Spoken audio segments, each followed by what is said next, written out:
பொதுமக்களாகிய தாங்கள் தங்களுடைய அடையாள அட்டைகளை, பான் கார்டு, வாக்காளர் அட்டை மற்றும் பிற ஆவணங்களை பயன்படுத்தி தங்களது நண்பர்கள், உறவினர்கள் மற்றும் முன்பின் தெரியாதவர்களுக்கு பழக்க வழக்கத்தின் மூலமாகவும் வங்கிக் கணக்கு மற்றும் சிம் கார்டு வாங்கித் தருவது, பணத்திற்கு ஆசைப்பட்டு விற்பது மற்றும் பயன்பாட்டிற்கு தரும் பட்சத்தில் இணையவழி குற்றவாளிகள் மேற்படி வங்கிக் கணக்கு மற்றும் சிம் கார்டுகளை பயன்படுத்தி இணையவழி குற்றங்களில் ஈடுபடும் பொழுது அதனை வாங்கி கொடுத்த தாங்கள் மேற்படி இணையவழி குற்றங்களில் முதன்மை குற்றவாளிகளாக சேர்க்கப்படுவீர்கள்.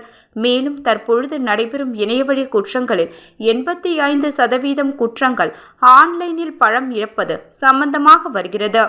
அத்தகைய குற்றங்களில் சைபர் குற்றவாளிகள் வங்கிக் கணக்கு மற்றும் சிம் கார்டு வாங்கி கொடுப்பவர்களை சிக்க வைத்துவிட்டு அவர்கள் தப்பித்துக் கொள்கின்றனர். இவ்வாறு குற்ற வழக்குகளில் சிக்கிய நிறைய பொதுமக்கள் சிறைக்கு பின்னால் கம்பி எண்ணிக் கொண்டு உள்ளனர். இளைஞர்கள், முதியவர்கள் மற்றும் பொதுமக்கள் இத்தகைய குற்றங்களில் சிக்க வைக்கப்படுகின்றனர்.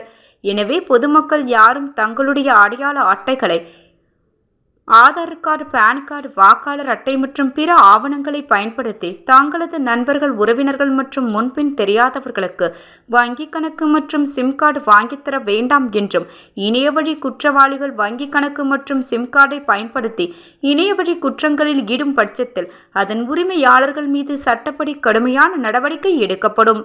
மேலும் அனைத்து விதமான இணையவழி குற்றம் சம்பந்தமாக பொதுமக்களுக்கு ஏதேனும் புகார் மற்றும் தகவல் சம்பந்தமாக இணையவழி குற்றப்பிரிவு இலவச தொலைபேசி எண் 1930 மற்றும் 04132276 144 மற்றும் 9489205246 என்ற எண்ணை தொடர்பு கொள்ளலாம்.